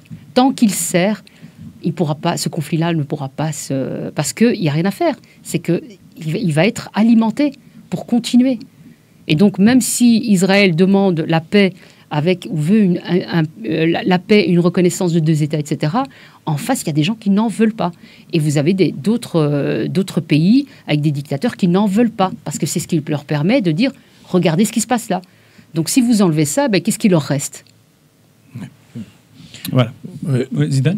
Pour rajouter un petit peu sur la Kabylie, parce que c'est un sujet qu'on maîtrise bien. Oui. Voilà. Et parce que là, depuis un petit moment, donc on n'arrête pas de combattre. Donc le régime, nous, quand on combat les deux. Le pouvoir, État islamiste, État intégré, État policier. Donc les deux. Le régime algérien, le pouvoir et les islamistes sont les 2 pièces de la même médaille. Donc les 2 faces de la même médaille. Donc, comme on dit chez nous, Moussa Haj Moussa, bonnet blanc, blanc bonnet. Donc, il n'y a pas de truc là-dessus. En fait, pour résumer un petit peu par rapport à la Kabylie, donc nous, si on fait rien, donc c'est risque de disparition de notre identité. Donc identité amazigh un peu partout en Afrique du Nord. Déjà il y a ceux qui pratiquement ils sont partis, parce qu'il n'y a plus ce combat et plus particulièrement la Kabylie. Donc c'est elle qui résiste encore, qui milite, mais donc pour aboutir. Parce que déjà, nous avons réussi, avec le combat qui a été fait pratiquement depuis 2001, à rendre, à mettre ou bien à imposer la question kabyle sur la scène internationale. Maintenant, le monde entier parle de la Kabylie. Avant, c'était à huis clos. Avant, personne ne parlait de la Kabylie. Maintenant, la Kabylie, on parle de la Kabylie à l'ONU, on parle dans le Sénat américain, on parle dans le Parlement britannique, le Parlement français, le Sénat britannique. Donc, quand même, il y a une évolution. Mais ce n'est que le début. On n'a pas encore abouti, on est encore loin de but, et pour ça, il faut donc 3 fronts. Il y a déjà la mobilisation interne. Donc nous, quand on appelle les Kabyles, on leur dit attention, il ne faut pas compter sur l'international. Il faut compter d'abord sur vous. Donc il faut que la Kabylie, donc c'est une question de vie ou de mort. Donc moi, quand je dis, ce n'est plus une question politique, de gauche, droite, économie, prolétariat, patronat, on n'est pas dans ce truc. On est là dans une question de vie ou de mort. Soit on se mobilise pour vivre, si on ne fait rien, on sera mort. Et tout le peuple, et tous les peuples amazigh et toute l'Afrique du Nord. Et donc, il faut la mobilisation interne des Kabyles et aussi la mobilisation internationale. Donc, nous, on a la chance, donc, nous sommes dans des pays libres, donc on peut parler. Donc, il faut que toute l'élite, les sachants, toute la diaspora, se mobilise à l'échelle internationale. Et effectivement, comme tu l'as dit, Fadila, il nous faut aussi le soutien international, le soutien de la communauté internationale. Parce que sans ça, on ne peut pas y arriver. Donc, il faut les 3. S'il y a un qui manque, pratiquement, donc on n'y arrivera pas. Donc les 3, c'est les conditions sine qua non pour vraiment pouvoir aboutir à notre émancipation, à notre liberté, à vivre pleinement notre identité et tout ça. Et ça ne tient que... C'est dans nos cordes, ça. C'est dans nos cordes. C'est à nous de travailler pour, démarcher la communauté internationale. Voilà. Donc, c'est en gros ça. Et pour revenir à l'Algérie, donc en fait, déjà, il faut que les Kabyles, ou bien tous les Berbères, mettent dans leur tête comme quoi c'est un choc civilisationnel. le problème ne sera jamais résolu en Afrique du Nord. Parce que nous, je parle beaucoup plus pour les Kabyles, nous sommes un peuple qui croit aux valeurs universelles. Nous croyons à la démocratie, à la laïcité. Il est intrinsèque, ça fait partie de notre culture. Ce n'est même pas, on n'a même pas besoin de prêcher pour. C'est déjà un Kabyle. Quand il est né laïque. Il est né démocrate. Il est né pour la paix, pour la justice. Ce qui n'est pas le cas donc du régime algérien et des islamistes et pratiquement malheureusement d'une grosse partie du peuple algérien. Donc eux, ils sont beaucoup plus pour l'autocratie, la théocratie, pour la dictature, pour une dictature militaro-arabo-islamiste, fasciste, obscurantiste, ils veulent tout ça. Et donc nous, on ne peut jamais être dans ce moule. Et c'est pour ça que ça n'arrête pas, d'ailleurs depuis 2001, et qu'on on a radicalisé un petit peu parce que nous avons vu le vivre ensemble, voilà ce que les amalgames qu'on fait ici en France, attention, ça tient pas debout. Ça tient pas debout. Et nous, donc, on est obligés, seule notre liberté pleine et entière, il n'y a pas de demi-mesure. Il n'y a pas, j'ai droit d'avoir ma langue. Non, j'ai besoin de mon indépendance. J'ai besoin de ma liberté entière. D'un peuple à disposer de lui-même. J'ai pas besoin d'une autre idéologie venue d'ailleurs. Pour ne pas dire orientale. Donc, nous avons nos propres identités, nos propres cultures, nos propres territoires, nos propres traditions, nos propres identités. Et donc, c'est ça que nous devons se mobiliser pour les faire vivre. Voilà, en gros, pour résumer un petit peu. Zidane. Rappelons quand même, il y a beaucoup de gens qui confondent entre l'athéisme et la laïcité. La laïcité, c'est le respect de l'ensemble des religions. Ouais. Et l'athéisme, c'est ne pas croire en ne pas croire. Oui, la laïcité est aussi libre, donc libre de nos croyances. L'homme existe, mais sans une influence. La laïcité englobe tout. Quand on est laïque, on s'en fout. Voilà. Respect des croyances et dire non-croyance aussi. C'est croire ou ne pas croire. Ouais, voilà. Liberté de conscience, oui. Oui, donc la laïcité, c'est le respect de l'ensemble des religions. Donc il y a beaucoup de gens qui mélangent un peu les deux. Et donc je voulais juste une question aussi. Quelle est la situation des frères musulmans du salafisme dans le pays rifain? Il est très imprégné. Moi, j'ai eu des contacts avec certaines personnes qui m'écrivent depuis la France. En fait, j'ai beaucoup de gens qui m'écrivent, des personnes d'origine marocaine, qui m'écrivent pour me dire que la situation est préoccupante aussi au Maroc. Je pense qu'ils s'en sont conscients parce qu'il a bien évolué aussi là-bas. C'est-à-dire que les frères musulmans, mais le roi et l'État marocain essayent de tenir ça à l'œil. Ils sont conscients, ils ne cachent pas non plus le problème. Mais c'est un fléau véritable parce que ce sont des gens évidemment qui sont interdits, ils sont suivis, ils sont surveillés.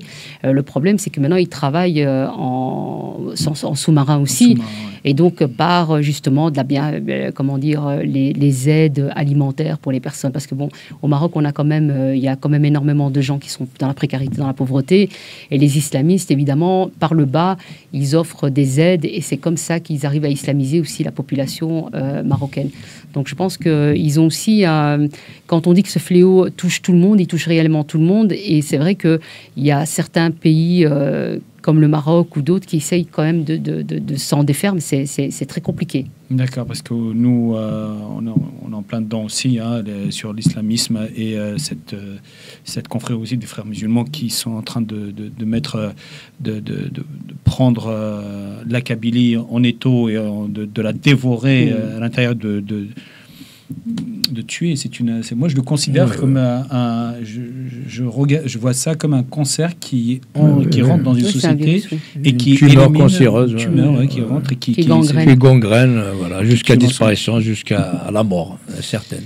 D'accord. Et une autre question on sait que vous avez participé avec une délégation kabyle à 2 conférences au Dôme de Paris et à l'Assemblée nationale.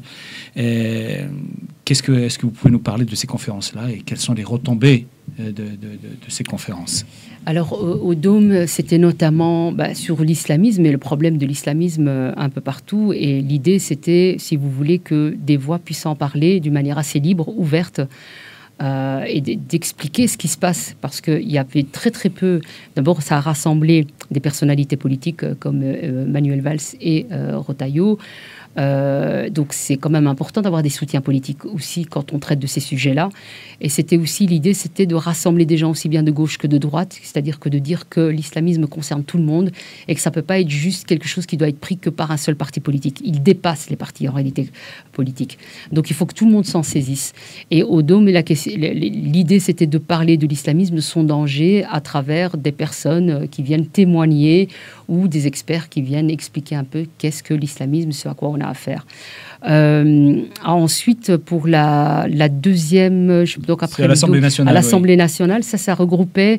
Et donc, pardon, le Dôme, ça regroupait aussi les personnes qui subissent l'antisémitisme, parce que on sait que depuis le 7 octobre, il y a quand même une explosion d'antisémitisme, qu'on voit bien que les islamistes derrière, etc., sont derrière. Ensuite, vous aviez donc l'Assemblée nationale. Là, ça regroupait. C'était surtout autour de la question de l'Iran. Du combat des Iraniens contre le régime des Mollahs. Et donc, il était important aussi qu'il y avait Mona Jafarian, il y avait Lara Fatimi, qui est avocate et qui est franco-marocaine. Elle a parlé par rapport à la France, donc qui a parlé de son expérience à travers la France et sur le lien avec l'islamisme. Mona Jafarian, qui est d'origine iranienne, elle a parlé de son vécu et de ce qui se passe en Iran et de l'histoire de l'Iran. Et moi, j'ai plus abordé la question de l'islamisme à travers la Belgique pour expliquer, voilà, ce qu'a été la Belgique, la situation actuelle et le devenir, le miroir en fait de la France. Et donc derrière tout ça, on a fait des propositions, et les propositions que nous avions faites, c'était notamment donc l'interdiction du port du voile. Pour nous, ça nous passait évidemment, c'était primordial pour les mineurs et dans les universités, etc. Donc on a fait plusieurs propositions en fait qui vont être étudiées, qui vont être probablement adoptées. En tout cas pour l'instant, ça va être proposé. En France pour qu'elle puisse faire partie de la loi. D'accord, ok. Oui, Zidane. Ah oui, et là, par contre, pardon, il y a aussi le fait de dissoudre les associations fréristes ou islamistes, toutes les associations sportives, etc., qui véhiculent des propos islamistes ou qui sont financées, donc couper aussi les financements, etc. Donc c'est vraiment des mesures concrètes pour essayer justement d'éliminer le maximum d'associations qui sont très influentes, fermer aussi les mosquées, évidemment, qui sont sous emprise aussi. D'accord. Donc justement là-dessus, en fait, j'ai personnellement avec une équipe, donc nous avons participé aux deux au Dôme et à l'Assemblée nationale. Au Dôme et à l'Assemblée nationale. D'accord. Et en fait, moi j'étais un peu satisfait, très content, donc parce que j'ai entendu des choses qu'on n'a pas l'habitude d'entendre d'habitude, quoi. C'est que j'ai entendu dire, enfin l'audience à la fois au Dôme et à la fois à l'Assemblée nationale, c'est que les gens en ont ras-le-bol. Les citoyens en ont ras-le-bol. Et maintenant, ils disent, bon, les constats, maintenant, tout le monde sait les dangers, tout le monde connaît les enjeux. Qu'est-ce qu'on va faire? Maintenant, je sens une pression sur le gouvernement. Donc, c'est déjà, en fait, il y a une conscientisation, il y a un éveil des citoyens français.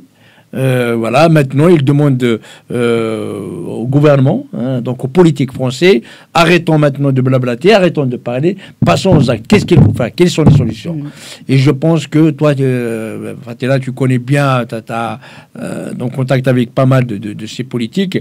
Je ne sais pas si, eux aussi, ils sont conscients, ils peuvent répondre favorablement par rapport à ça. Donc, vous savez, le problème du politique, c'est que soit vous avez des politiques, c'est-à-dire qu'ils pensent surtout à leur carrière et ce que ça va leur apporter, soit vous avez une personnalité qui va ressortir de tout ça. Pour l'instant, je vous avouerai que, à part Bruno Retailleau, qui a vraiment montré quand même des choses qu'il a quand même mis en place, etc. Pour moi, il nous faut vraiment des personnalités qui ont un projet pour leur pays, qui voient sur du long terme et qui veulent vraiment servir leur pays. Tant qu'on n'a pas ça, ça va être très problématique. Donc j'espère vraiment que Bruno Retailleau ou d'autres personnalités ont plus une vision sur du long terme et pensent plus finalement à leur nation plutôt que leurs propres intérêts. Heureusement, comme vous le dites, les citoyens sont conscients. La masse est confrontée à l'islamisme, est confrontée à cette gangrène. Je pense qu'eux commencent à en avoir vraiment marre. Ils entendent évidemment les attaques au couteau qui sont quasiment quotidiennes, les attentats qu'il y a eu, etc. Pour moi, clairement, il faut surtout aussi pouvoir dire aussi aux gens français, belge, etc. Vous n'êtes pas raciste. Ce que vous voyez existe réellement et vous avez le droit de répondre, vous avez le droit de vous lever, vous avez le droit de demander, vous avez le devoir de demander à vos personnalités politiques d'agir maintenant. Et c'est cette force-là qui va faire la différence. Moi, je n'attends pas grand-chose du politique en réalité. Je pense que ça va venir du citoyen. Les citoyens, s'ils interpellent les politiques, le politique bougera. Si les citoyens ne font rien, à ce moment-là, le politique se dira on va continuer toujours dans la même direction, ce qui va être une catastrophe. D'accord, merci. Et on sait que l'islamisme, le fondamental islamique, sa première proie, c'est quand même la femme. En tant que vous, femme militante, quelle est votre vision vis-à-vis de cette attaque-là, de cette prise, cette manipulation de la femme dans l'islam? Alors les frères musulmans, ce qu'ils ont compris, ils ont eu ce génie de comprendre, notamment Youssef Al-Qaradawi, qui a été le maître penseur des frères musulmans. Il a très vite compris que c'est par la femme l'éducation qu'on va pouvoir islamiser les enfants. C'est comme ça que ça va se transmettre. Donc il a demandé à ce que les femmes puissent poursuivre des études et puissent être, elles, celles qui vont transmettre aux enfants, qui vont islamiser les enfants. On voit de plus en plus de militantes femmes, des femmes qui disent « c'est ma liberté, mon choix ». En réalité, il n'y a aucune liberté. La seule liberté qu'elles font, c'est de se soumettre à un dogme, qui se soumettent à une religion, mais c'est pas une liberté. Le problème que nous avons, c'est que nous avons des militantes qui sont structurées, qui sont de plus en plus présentes, parce que les frères musulmans ont compris aussi que nos États ont une faiblesse, c'est dans les droits de l'homme, c'est celui de l'égalité entre les hommes et les femmes. Et en fait, ils utilisent les droits de l'homme, ils retournent la démocratie contre nous-mêmes. Et ils vont justement, par ce biais-là, dire pour les droits des femmes, si une femme veut porter le voile, qu'elle le porte, etc. Donc ils l'utilisent. Donc pour moi, si vous voulez, chez les femmes, il y a celles qui sont des... comment dire qui sont en proie à cet endoctrinement, celles qui la subissent. Et puis vous avez celles qui véhiculent et qui sont complices. Et je pense qu'il faut les prendre très au sérieux et il faut lutter contre ça. Il ne faut pas prendre des femmes pour des victimes, que des victimes. Il y a aussi des femmes qui ne sont pas victimes, qui sont des bourreaux. Il y a des enfants, les petits garçons sont aussi victimes, si vous voulez, de l'islamisme, que ce soit des garçons ou des filles. Dans les deux cas, ils sont victimes de cela. Et je pense qu'on a intérêt à mettre le haut là. C'est pour ça d'ailleurs que la proposition d'interdire le voilement des mineurs, elle n'est pas pour rien. C'est parce qu'on sait aussi que au plus jeune vous le portez, au plus ça va être difficile de l'enlever. Moi, j'ai vu des jeunes filles qui ont été dans des écoles islamiques, même des écoles, on va dire, plutôt que d'aller dans les écoles publiques, on les mettait dans les mosquées pour apprendre et étudier. Plus tard à l'adolescence, ces jeunes filles, même si elles voulaient l'enlever, elles ne pouvaient pas l'enlever. Elles avaient psychologiquement, elles avaient des problèmes psychologiques. Elles étaient repliées sur elles-mêmes, elles étaient mal dans leur peau, etc. Et elles n'ont jamais pu réellement sortir en fait de ce dogme. Il faut les accompagner. Pourquoi, à votre avis, elles ne peuvent pas l'enlever si elles le mettent? Parce qu'elles grandissent avec? Parce que à partir du moment où depuis petit on vous met ce voile et on vous dit que c'est la pudeur, que vous ne pouvez pas être nu, que le rapport en fait au corps est différent. Vous changez votre rapport au corps, vous avez honte de votre corps, puisque vous savez qu'en islam, une fille elle doit rester vierge pour le mariage, parce que vous savez que si jamais vous découvrez une partie de votre corps, vous êtes traité de pute, etc. Moi-même, je veux dire, pourtant moi je suis sortie de tout ça, mais à Bruxelles, ça ne me viendrait jamais à l'esprit d'aller mettre une jupe ou même une robe, parce que je sais que je vais rencontrer des personnes. Vous êtes menacée, je suis menacée et je sais que le nombre de crachats que j'ai déjà dû subir, les pressions que j'ai dû subir, etc. Donc vous savez que vous êtes traité comme une malpropre, vous vous sentez sale, etc. Donc il y a un problème, il y a vraiment, c'est comment dire, j'ai oublié le terme exact, une violence psychologique qui est extrêmement lourde pour la femme, le port du voile depuis l'enfance. Donc les gens ne se rendent pas vraiment compte, pas avant de l'avoir porté. Je ne sais pas si les gens ont déjà testé de porter un djilbab. Moi, je l'ai fait une fois pour faire un test dans la rue. J'ai porté un djilbab. Ça vous tire vers l'arrière. Vous êtes complètement contracté dans le dos.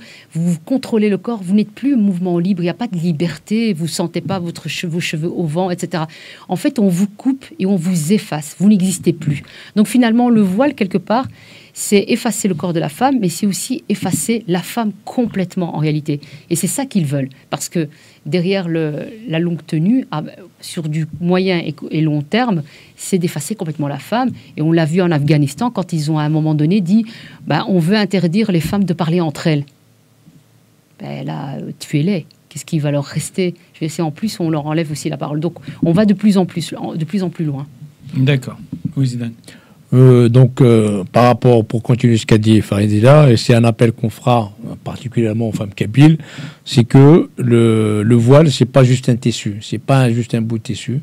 Dès que tu mets le voile, c'est un bout de ton identité qui s'efface, c'est un bout de ton histoire qui est parti, c'est ta vie c'est comme si tu es morte, voilà. C'est ta vie qui est en train de mettre en jeu. Donc voilà, donc le voile est très dangereux.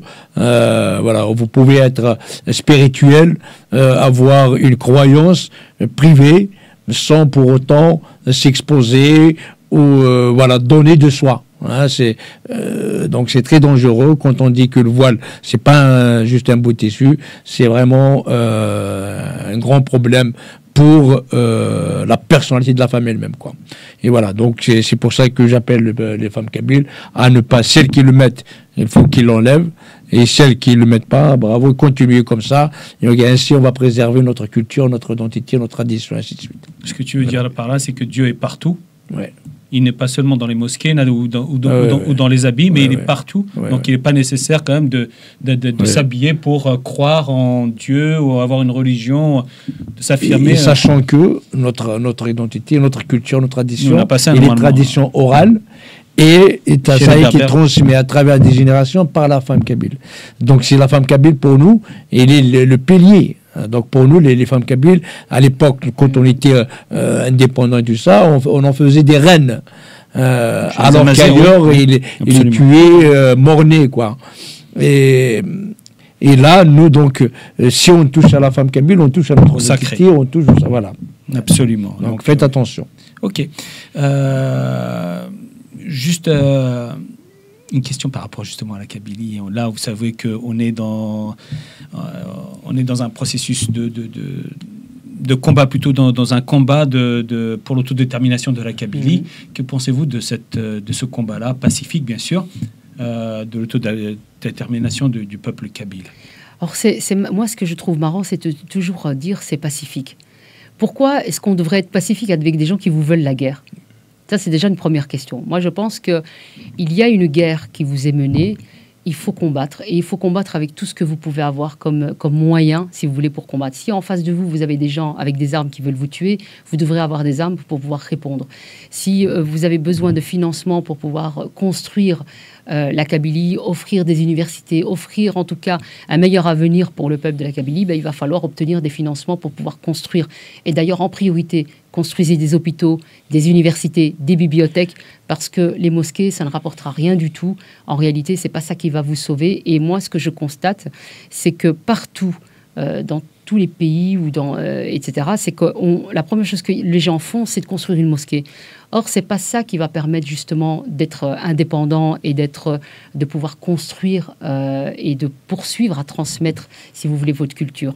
Donc, je pense que la première chose à faire, c'est effectivement de construire ces lieux-là et puis aussi de vous armer, non seulement intellectuellement, mais aussi de vous armer physiquement, d'obtenir les moyens nécessaires pour vous défendre. D'accord, merci bien. Zidane, tu veux rajouter quelque chose? Effectivement, donc là... La détermination de la Kabylie, oui. Oui, par rapport à ça. Donc nous, c'est une décision. Hein, donc moi-même, j'en ai participé beaucoup pour ça. Donc pour à l'heure actuelle, nous en fait, on croit donc au combat pacifique, comme l'a fait Nelson Mandela, comme l'a fait Mahatma Gandhi, comme l'ont fait beaucoup. Voilà. Donc en fait, le combat pacifique. Je comprends bien ce que vous dites, mais le combat pacifique pour nous, donc nous avons des chances d'aboutir, enfin nous croyons, mais il faut qu'il soit mené à bien. Je veux dire, c'est pas juste dire voilà, vive la Kabylie libre indépendante, ou faire des marches, ou faire des trucs comme ça. Non, donc comme on a dit, il faut une mobilisation interne et mobilisation de la diaspora, la communauté internationale. Et il ne faut pas laisser le régime algérien dormir et les frères musulmans, il n'y a pas que les frères musulmans, tous les islamistes. Donc il faut vraiment être sur les qui-vive, être vigilant de tout ça jusqu'à ce qu'on nous arrachions voilà, notre indépendance. Et par exemple, je prends le cas de PKK. Donc turc, il a opté pour la lutte armée, et voilà, là il a décidé d'arrêter de se dissoudre. Voilà, donc quand on déclare l'armée, il faut avoir les moyens de sa politique aussi. Voilà. On fait ce qu'on peut avec ce qu'on a. Voilà, tout simplement. Nous arrivons à la fin justement de cette émission. Madame Massouri, merci d'être en tout cas venue. Je vous laisse le dernier mot éventuellement, si vous avez quelque chose à rajouter. Non, mais écoutez, merci. D'abord, c'était très agréable comme échange. Ça permet aussi, moi aussi, j'apprends des choses quand même, parce que on va dire que la Kabylie, c'est pas non plus mon pays d'origine, donc j'y connaissais des choses. J'avais déjà entendu certaines choses, etc., mais je le connaissais pas à ce point-là. Donc j'ai appris pas mal de choses. Maintenant, pour revenir juste par rapport au pacifisme, parce que c'est quand même important, je pense, cette notion. C'est que, si vous voulez, moi, j'ai beaucoup cru aussi en Gandhi, etc. Mais c'était aussi une période où vous avez les nations accompagnaient les gens et défendaient les peuples qui étaient opprimés. Maintenant, ce qu'on voit, c'est que quand vous avez des peuples qui sont opprimés, si on ne les aide pas au niveau des capacités pour le faire, ils ne l'ont pas. On dit toujours, si vous voulez une paix, un ennemi, il ne peut vous respecter que s'il est capable de voir que la personne peut répondre. Si vous ne répondez pas, s'il voit que vous êtes en incapacité de répondre, je ne dis pas forcément qu'il faut faire la guerre. Je dis que si vous avez les capacités de faire la guerre, en face, ils vont réfléchir à 2 fois avant de vous proposer, avant de vous faire la guerre. Oui. Par contre, si vous êtes faible, ils viendront automatiquement vous attaquer. C'est là où je dis qu'il faut aussi s'armer. C'est-à-dire, quand je dis ça, c'est pas, allez, il faut aller faire commettre des attentats, etc. C'est vraiment non, il faut avoir les moyens pour qu'en face, on vous respecte. Parce qu'on sait très bien que tous ces régimes et ces politiques-là, ils ne fonctionnent que par l'autorité ou par la violence. Et pour eux, une personne ou des personnes qui ne sont pas capables de répondre, pour eux, ce sont des faibles. Et ils verront ça de cette manière-là. Et finalement, voilà, ce seront des proies qui sont faciles à avoir, à atteindre. D'accord. Merci beaucoup. Zidane, tu as quelque chose à ajouter?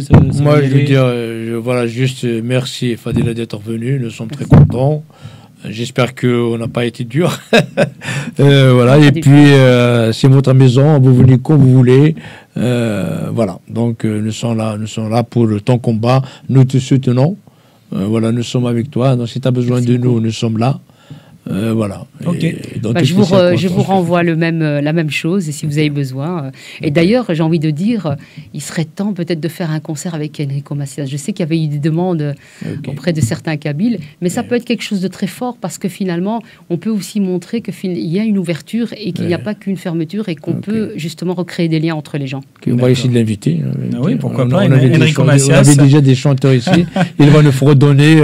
C'est magnifique. Il va nous parler de sa vision, de l'Afrique du Nord, des Berbères, des Amazirs, de sa vision de l'existence aussi de notre communauté au niveau international. En tout cas, nous le saluons énormément, on l'aime énormément. Moi, j'ai grandi avec Enrico Macias et il est bienvenu en tout cas. D'ailleurs, je l'ai vu au Dôme, il était là, donc nous avons pu parler avec lui. Et moi, je lui ai dit, écoute, pour moi, tu es Kabyle. Voilà. Tu as tous les trucs pour être Kabyle. Voilà, la Kabylie indépendante est le bienvenu. Voilà. D'accord, écoutez, bien sûr qu'il sera bienvenu en Kabylie indépendante. Merci. En tout cas, merci Madame Maroufi, merci d'être venue parmi nous. Ce que vous avez dit est extrêmement intéressant et passionnant. Et juste pour dire, on recommence à c'est les Kabyles. Fadila aussi, pour nous, tu es Kabyle. Voilà, donc il y a pas. Et la Kabylie, c'est une terre pour tous les Berbères, sans exception. Et voilà, et toi la première. Merci beaucoup, voilà. Merci bien. Voilà. Donc bien sûr, une dernière pensée, bien sûr, toujours la pensée pour ceux qui sont actuellement en prison dans les geôles algériennes. Voilà, oui, effectivement, on a des Kabyles qui sont actuellement emprisonnés parce que tout simplement, ce sont des Kabyles et qu'ils subissent les affres du pouvoir mafieux terroriste algérien. arabo-islamiste, voilà, on veut nous effacer, nous on reste, on travaille et on résiste.